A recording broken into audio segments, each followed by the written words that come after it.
సభకు నమస్కారం. Many happy returns of the day sir. నాకు అవిష్ గారు ఈ సినిమా 2 years బ్యాక్ చెప్పారు, ఢిల్లీలో మీకు ఆగ్రాలో షూట్ చేస్తున్నప్పుడు.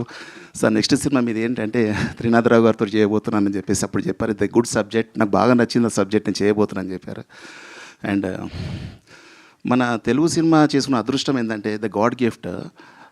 బిఎన్ రెడ్డి గారి తరఫు నుంచి తీసుకుని వస్తే జంధ్యాల గారు, తర్వాత ఈవి గారు, తర్వాత విక్రమ్ గారు, అనిల్ రావుపూడి గారు, త్రినాథరావు గారు, అంటే ఆ స్టిక్ అనేది ఎవరు అందరూ కూడా ఆ స్టిక్ని ఇంకో హ్యాండ్కి ఇస్తూ వెళ్ళిపోతున్నారు. అది మన తెలుగుదేశం సినిమా చేసుకున్న అదృష్టం అనుకుంటా.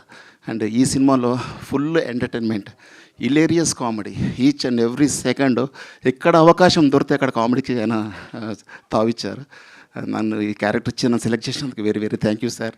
అండ్ ఎవ్రీ కామెడియన్స్ అందరూ ఎవ్రీ పాత్రకు ఇందులో ఒక హీరోయిజం అండ్ అలాగే ప్రతి పాత్రకి ఇందులో ఇంపార్టెన్స్ ఉంది. ఎవ్రీబడి ప్రతి దానికి కూడా ఎంటర్టైన్మెంట్ ఉంటుంది.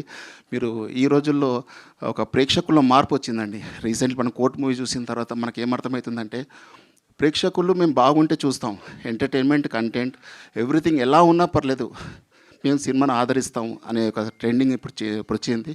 ఇప్పుడు ఆయన వేరు, ఎందుకంటే ఈ మార్పు రావడం మా అందరికీ చిన్న సినిమాలకు, ఎందుకంటే దాసనారాయణ గారి నుంచి మన ప్రతి చిన్న సినిమా పెద్ద సినిమా అన్నీ ఒకటేలాగా, ఏది హిట్ అయితే అదే పెద్ద సినిమా అన్న ట్రెండింగ్ వస్తుంది. ఇప్పుడు ఆ ట్రెండ్ మళ్ళీ రిటర్న్ వచ్చింది. అందుకు మనం అందరం చాలా హ్యాపీగా ఫీల్ అయ్యి మంచి మంచి కంటెంట్లు ఉన్న ఎంటర్టైన్మెంట్ ఉన్న సినిమాను ముందుకు తీసుకెళ్ళి మన మీడియా మిత్రులు అందరూ ఎంకరేజ్ చేసి అట్లాంటి సినిమాలు ఎంకరేజ్ చేసి ముందుకు తీసుకెళ్ళాలని కోరుకుంటున్నాను. Thank you very much. Super అండి, thank you so much. And now Rupalakshmi గారికి మైక్ ఇచ్చేసేయరా ప్లీజ్. యా, రూపలక్ష్మి గారు